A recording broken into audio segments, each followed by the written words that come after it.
Well, let's get into the claims of multiple shooters present at the concert, including some down in the concert venue itself. Yes. So, to start off the evening, before any of this happened, before the show even started, there's a woman who runs to the front of the venue and starts screaming at the crowd, "You're all going to effing die tonight." Mm-hmm. And she does this repeatedly before security grabs her and escorts her out, chalking it up to her being an insane person. But was she onto something? Yeah. Clearly, she had to have been. Did she know something? Was she involved? Nobody knows who this woman was. Nobody never heard from her again. Never heard from her again. And yet, this isn't the first time that I've heard this story. I've heard this story of "you're all going to fucking die tonight" for years, from like days after the shooting, as people were speaking out, and because people were posting. Look at the date on this article. Monday, October 2nd. So literally the next day. The next day. So you would think if this woman has been talked about for 8 years, never once stepped forward, nobody ever comes forward and says, "Hey, I know the woman that was going around telling people they're going to die that day." Has Connor, in your investigative work, did you come up with a name, anything on this mysterious woman? No. Huh. There's no arrest records. There's no reports of this woman being taken anywhere. It's just a crazy woman shows up at a concert, starts threatening people, and is escorted out by security. So and that is where that issue ends. These are reports from people that were at the venue. Yes. All right. No security report, nothing. There doesn't seem to be an official documentation of an actual incident report being filed, but what was going on that night? Because now let's look at this, that NPR has a record of FBI call logs. Joe Lombardo alluded to this during our last portion, where he's talking about claims of shootings at other hotels, other casinos, there being more shots going on. He was saying that was all false. Well, NPR said the channel became flooded with reports of shots fired in no fewer than a half dozen casinos across the Las Vegas Strip. These reports would be knocked down one by one as strike teams deployed to each location and found no such thing. These places include the New York, and Tropicana, and they dispatched teams to investigate. They said, there's nothing here. But in each one, they said, this may be a diversion. So there are reports, including after Stephen Paddock was allegedly dead at 10:18. They said there's still more shots up and down the strip. Yeah. Multiple 911 calls sound like automatic weapon fire at other nearby casinos down the length of the Las Vegas Strip. And they're saying, no, these are, we're getting our wires crossed of reports from the same shooting.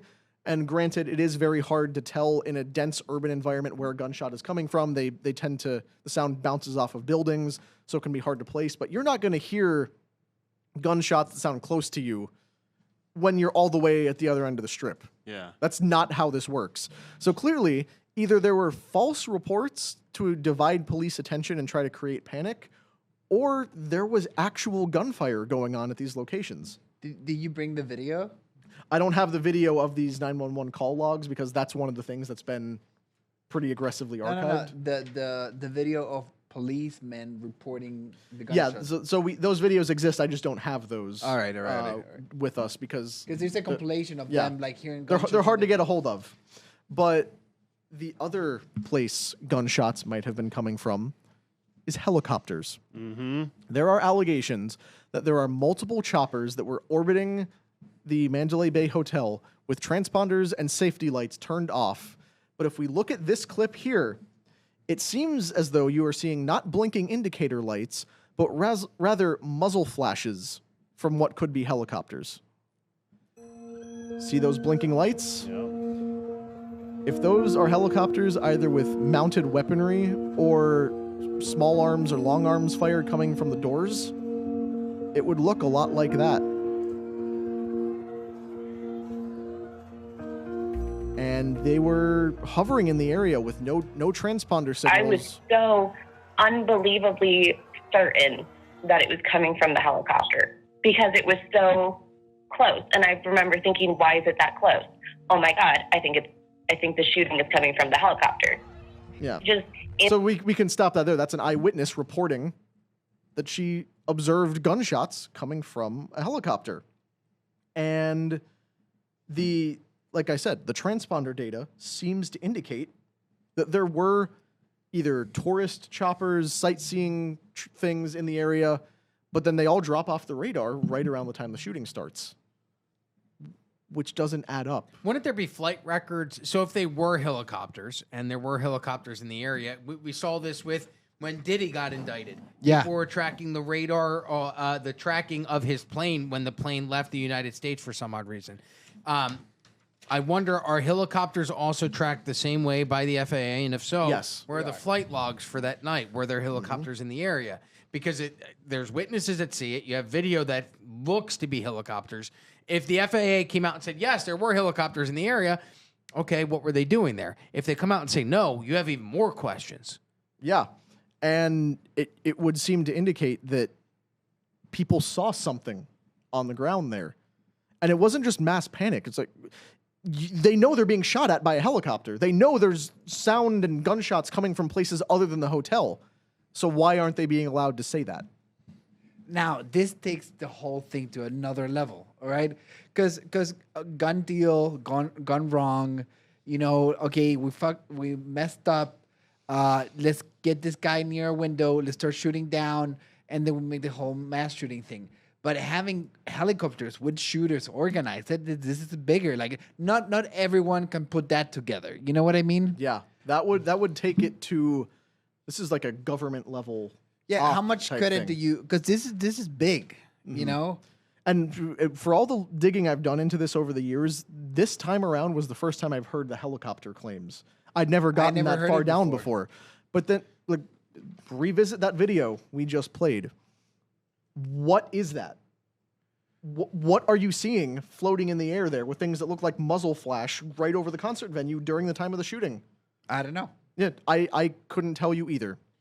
So get this. So this is from a guy that was on the Redacted show that was deep into this, and he says that when the FAA was requested for the flight data about when the radar went off, it was rejected by a guy named Michael Artist, who also was the guy who would not give the flight record for the tracking of Flight 93 on 9/11.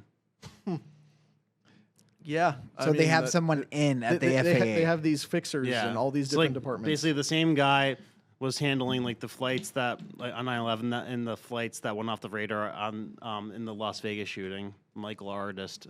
Yeah, there wasn't a good place to slot this in as a whole segment, so this is a perfect time to bring it up.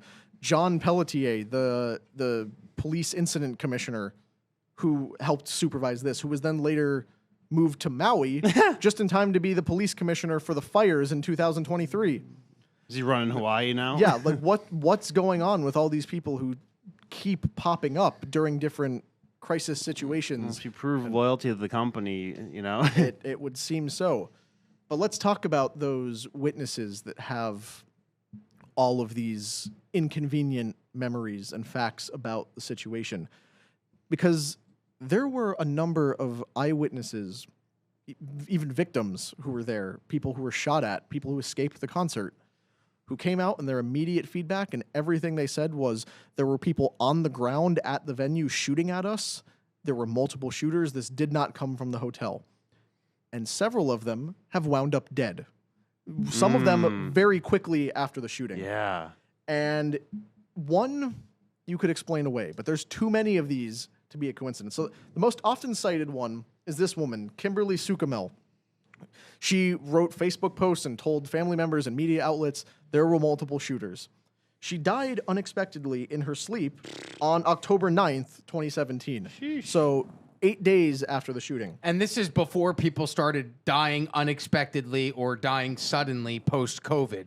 Yes. Right? I mean, this is 2017, so there was no, in my opinion, vaccine that was quietly killing massive amounts of people. This was something else. She just happened to die. Looks like a young, healthy girl just from that photo. Oftentimes you hear people in their mid-20s or early 30s just dying. She was in their sleep. 28. Yeah. So, okay. Now, to be fair, because I'm not going to sit here and try to tell you that any one of these cases was murder, foul play, whatever. I'm just presenting the facts as I have found them, and you can make whatever you will out of the aggregated information I'm presenting. Anomalies. Her grandmother, Julie Norton, told reporters that she had epilepsy and believed that stress lingering from the shooting triggered fatal seizures while she was asleep.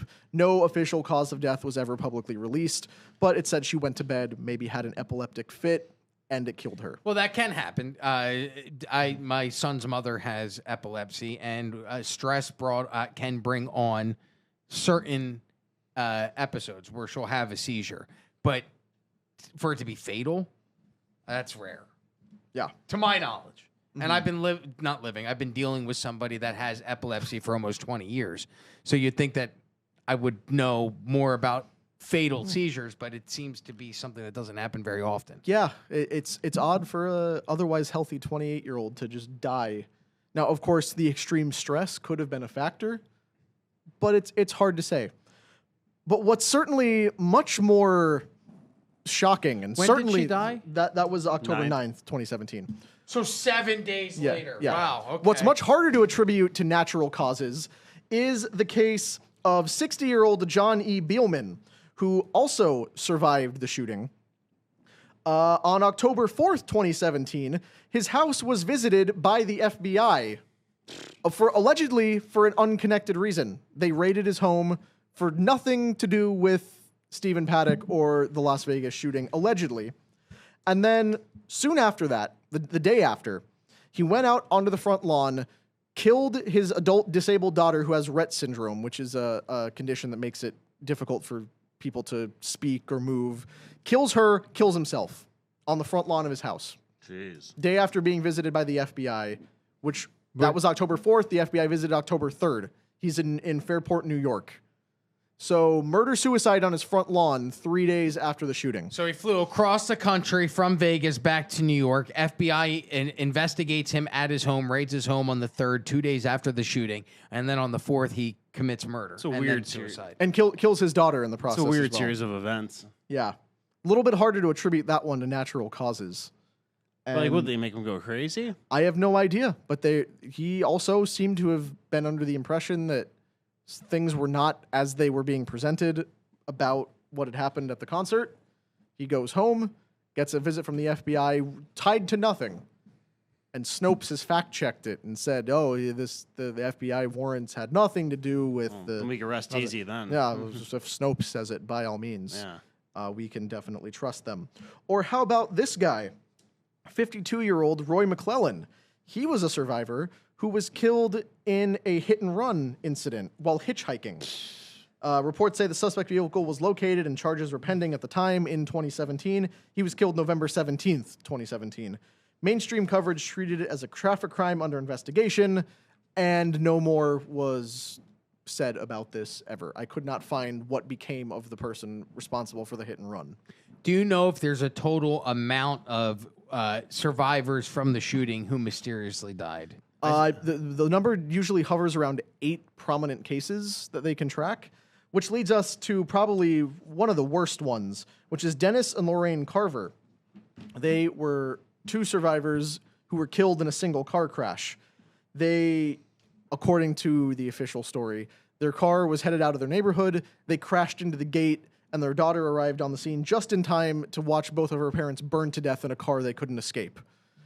And You'd have to be it was going an at accident. a pretty high rate of speed for your car to burst into flame. I mean, it ran into the gate in their development, right? Yes.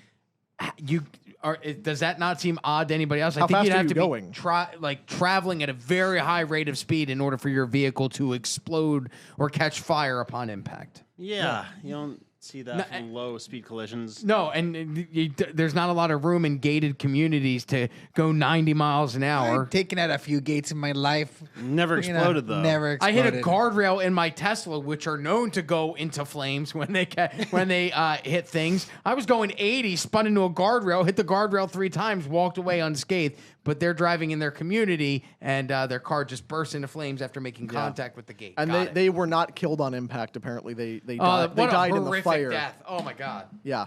So, again, they were survivors, and they seemed to be under the impression that things were not as they were being So represented. what were these people saying? Were they saying something that was uniform or? So Kimberly is the one who most prominently said multiple shooters. She posted about it on Facebook. She told family members. She had messages with friends about it. The other ones hadn't made quite so prominent statements, but things seemed to point to them at least communicating privately to family members similar problems. Yeah. And then, of course, there's a Mandalay Bay employee who spoke to the press who vanished, and his social media seems to have been wiped in the ensuing years. Nice. There was a music attorney who was there who died of a seizure in his sleep, similar to how Kimberly Sukamel did. One thing after another just shows like it's not a grand cleaning of house. It's not all the victims dropping dead. There's just a few people that you can't explain away that many deaths in the days immediately after it. So the question is, who benefits from what happened, and what could be the cause for doing that? And I know you mentioned one angle of it, but are you familiar with the body scanner angle? No. Oh, really? Fill me in. What's that? So I mean, there's not like a heavy amount of info on this one, but it was alleged. The person who wrote this also died. There was like a 4chan post. I know it's not like a pillar of credibility, but supposedly Sheldon Adelson and Michael Chernoff, former DHS secretary, were poised to profit from mandatory body scanning, I guess, act or law they were planning on pushing through after this happened. So they wanted to have like full body scanner technology at all the hotels to ensure safety, or like not being able to bring in guns and stuff. So I guess they backed off of it after this happened because people started talking about it, but that's something that gets floated around. Sheldon Adelson is in Miriam Adelson? Oh yeah, like as in Trump's biggest donor. Yeah.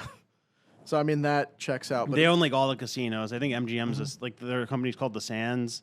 I think is MGM under the Sands? No, I just looked them up a little bit ago. It was Vicky Properties is who owns the MGM Grand Mandalay Bay. Oh, Vicky Properties, which is run by the CEO of Vicky Properties, is Edward Pitniak. So if you like this clip, click right here. And if you want to see more like it, click right here. Stay angry, Patriots.